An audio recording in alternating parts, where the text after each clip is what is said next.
Well, thank you, everyone. That's a pretty tough one to follow. I don't know. Thanks for having me go after that. That was difficult. No, I appreciate the opportunity to be here, and I'm going to start with a quote from Benjamin Franklin, who said, "When the well is dry, that's when you know the importance of water." And that, I think I'm going to tell you, I thought I'd start with a little story, and I'll just share a bit of a story about a little boy growing up in the Northeast, and the importance of water in this little boy's life. And the boy grew up, you know, if you get outside of, we think of the Northeast as being very urban, New York, and the whole, you know, Boston, but when you get outside of the Northeast, when you get about 40, 50 miles west of Boston, it becomes very rural very fast. So this little boy grew up in a very poor area, had no running water in the little boy's house, and had a well, had a pump. The pump was sort of the center of the family. There was two or three of the family members that had their houses nearby, and the pump was the gathering place in the middle of all of these homes. And the interesting thing is, the little boy never knew that he was poor. One day the church came and they brought food, a big basket of food around Christmas time. And the little boy asked his grandmother, why did they bring us food? And she said, well, you know, we're poor, and they wanted to help us out. And he just didn't understand. He's like, but I don't understand. My friends like to play here better than at their houses that are all fancy and have running water and bathrooms, because our pump has the coldest, most pure, best water anywhere, and all of my friends love to come here and drink our water. And the little boy thought, because he had cold, fresh water, that they were actually rich, and that his friends in the big fancy houses, they were poor because they had to get their water out of these taps, and it just didn't taste good, and it was never as cold as water from the pump that they would all come and enjoy. So this little boy grew up not really knowing he was poor, and he had a little bit of an attitude and said, well, I'm not poor. The rich kids like to come and play with me, so I must be rich. And he went on to discover that he had everything he needed. He had shelter, he had water, clean water, and he had access to education. So the little boy was able to, and you know, may have been because he was the youngest of 6 or 7 children, that he had the advantage perhaps of having parents that said, I don't know what you need to do, but you need to study. You need to stay in school, because that's the difference. Your brothers and sisters never took advantage of that, and they dropped out of school and did other things. But you have the chance, you have the opportunity to learn. And so the little boy took advantage of it, did well in school, ended up going to college, ended up going to grad school, and got an MBA, and went on to become the CEO of a major Fortune 500 company. Yeah, so if you haven't figured out, you probably figured it out. That little boy was me. So it can happen. And, you know, I kind of pinch myself today and say, how did that happen? How was I able to break the norm? My high school guidance counselor said, maybe you ought to think about doing a couple years of community college, which would have been fine, because he said, you'll never be able to afford a 4-year college. And it turned out that I was able to. I worked really hard, and I was able to get scholarships, et cetera, et cetera. But the expectation was not for me to do that. And so I share that story with you because what I have today, what that did for me in today's world with the lens I have today, of course it gave me a lot of gratitude for everything that I've been able to enjoy and the life I've been able to enjoy. It gave me a strong, compelling desire to give back. I think that's me. I'm not sure, but I think that's my microphone. Let's see. How's that? Is that better? All right. It's not better. I'm going to hold it. How's that? Maybe that'll help. So I have a strong desire to give back, and I learned as a CEO, when I became CEO of a big company, and I actually learned this, many of you know Ray Hunt. Ray took me aside one day and said, well, what are you going to do after after 7-Eleven? We sold the company in 2005. This thing is actually very scratchy. We sold I may need that. Or should I just keep this? Keep that. Okay. I think we're recording. I have to keep this. Ray took me aside one day when we had sold 7-Eleven, and I wasn't sure what I was going to do next. And he said, Jim, I know you like to give back to the community and you like to do things. There's nothing more powerful than the role of a public company CEO and being able to change lives. You have the megaphone, you have the ability to raise money, you can do good things. Now, people don't think of big corporations, Fortune 500 corporations, CEOs in that light. If Elizabeth Warren was up here, she'd be saying, no, they're all bad. They're bad guys. They're not all bad guys. They're really not. A lot of my peers were committed to helping make the world a better place. So I had, after my experience with 7-Eleven, which was a real privilege, 21 years I spent there with the Thompson family and just an amazing Dallas company before we ended up selling it in 2005. I had a short period of time where I had the privilege of trying to take Blockbuster into the digital age. That was quite a challenge. Even there, we were able to do some good things for the community, but having $1 billion of debt when the world collapsed in 2008 was not a lot of fun. It made it a little more difficult to give back when you were struggling for survival. But and by the way, Netflix didn't beat Blockbuster.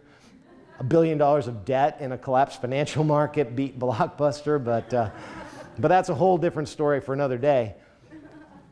Right around that time, I had a call from the White House, and you get a call from the White House and you go, what? Come on, it's one of my friends pranking me, right? It's not really the White House.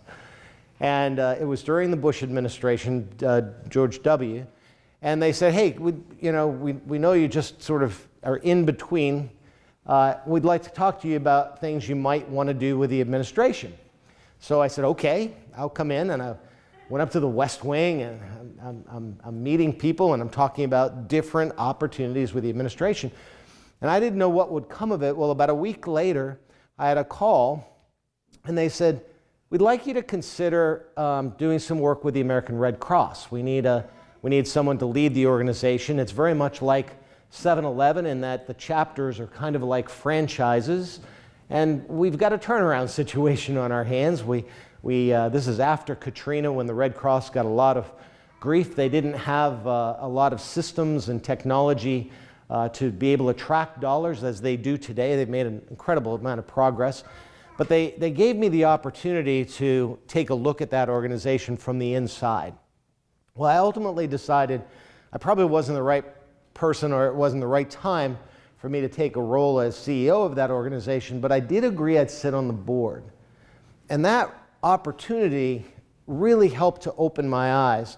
I had traveled all over the world for 7-Eleven and Blockbuster. Both companies had franchises all over the world, and I had the good fortune to see different countries and different circumstances. I had been to Southeast Asia, I had been to all over Europe and Northern Africa, etc., but I didn't really see those countries the way I did from the lens that I had with the American Red Cross. So what I learned was, going all the way back to that childhood story, the importance of water. And you think of the American Red Cross as, emergency disaster relief. And they're there if your house burns down with blankets, or they're there in a flood or a hurricane. But a lot of people don't realize the work that the Red Cross does all over the world. I like to characterize them as, the U.S. military is kind of like the police force. Everybody's a little bit intimidated by them, but they do really important work. The Red Cross is kind of like the fire department, Everybody wants to go up and give them a hug. They're there when you need them. They're there for relief, and they're there when you when you really need them the most. And that's what the Red Cross does all over the world. Not just disaster relief, though. Here we were. I had the opportunity to go with them into Southeast Asia, into little villages in Cambodia or Vietnam or Thailand, and to see firsthand the work that they were doing, something as simple as providing wells or providing water, mosquito netting, a whole host of other things. But the thing that struck me the most was the impact of water in these little communities. And maybe it's because I could relate to myself as a little kid. I'd walk into these communities, these little villages, and a couple of things struck me. One, in fact, it's kind of a funny story. I was there with a group of board members, and a couple of these people were pretty wealthy. And I remember one woman in particular. It's like, you really shouldn't probably wear all that jewelry, you know? She's like, couldn't leave her diamonds at home. She had the necklace and the jewelry and everything. Here we are in these little villages, and she's all decked out in her jewels. But she was also miserable, you know? It's like, the mosquitoes are biting me, and it's hot. And I'm sweaty. I don't like to sweat, you know? And she's all unhappy. And it reminded me of some of, you know, candidly, a lot of my friends in Dallas just not happy. There's always something they're complaining about right now. But I walk into this village, and everyone was happy. The one thing that struck me, it didn't matter how poor these people were. They were filled with joy. And I thought about it. I realized, you know, they don't know they're poor. This is all they know. They just don't know any better. But they're happy, and they have joy. But you know what they don't have is good health. And you know why? And they don't have education. So when I related back to my own poverty, I thought, wait, I was poor. I should be able to relate to these people. But no, I was rich. I had clean, fresh water. I had access to education, and I had the ability to stay in school because I didn't have to spend 2 hours a day going all the way down to a river to get surface water in buckets to bring back. Now, I didn't have it that easy. I do remember galvanized pails that we would fill from the pump. And in Massachusetts, you can imagine, I'd put those pails in the pantry, and I'd get up in the morning to brush my teeth, and there'd be a layer of ice on that water. So I don't want you to think I had it too easy. But compared to these kids, I did have it easy because I had access to clean water and because I had access to a good education, and I had the ability to go to school without having to worry about things like water. So that was a big difference that I saw, and I began to try to understand what the differences were. And I looked at what the problems with water around the world were, and I've got some statistics, and I don't know if they're going to be consistent with yours, but I hope so. I found that something like 1 in 10 people in the world, humans, over 800 million, 900 million people, lack access to safe, clean water, and many of them only have surface water. So they literally are. I saw these kids literally going to rivers and scooping up water and having that to drink. Now, what happens when your sanitation and your drinking water comes from a river? Well, every 2 minutes, a child dies from a water-related illness, mostly diarrhea. I mean, I was shocked. We were handing out, it's that Imodium, what's that stuff? Yeah, and it was like we were giving them the most valuable drug in the world because it would cure diarrhea, and that was killing the children of these families, and they knew it. It was the single biggest cause of death. So it's really an eye-opener when you realize that a third of all schools worldwide, over 600 million children, lack clean water in the schools. So how can those kids study? They don't have time. They're having to spend 200 million hours every day collectively going to just get fresh water to bring back to their schools.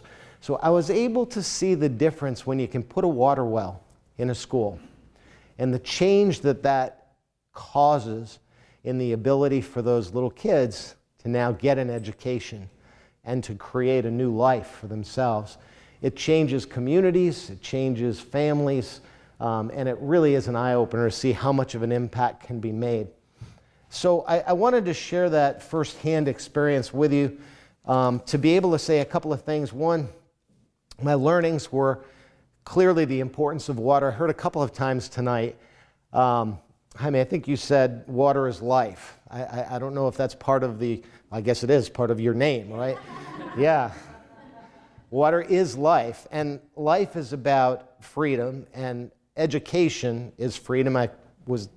When you mentioned in the introduction, I was able to create an organization called Education is Freedom.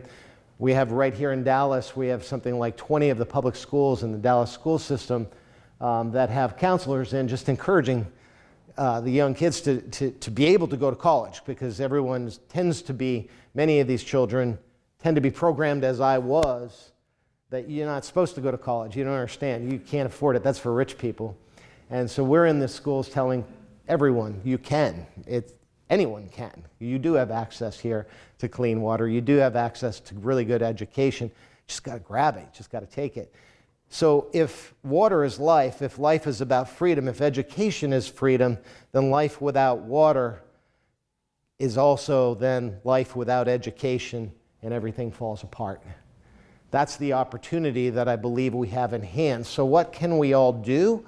Well, one of the things I like to do is to say everybody can help. I've got a different perspective on philanthropy because I never, when that little basket of food came as a little kid, I thought, well, I don't really need that, but I was sure grateful to have that from people. I remember growing up on that Army surplus cheese, I think it was.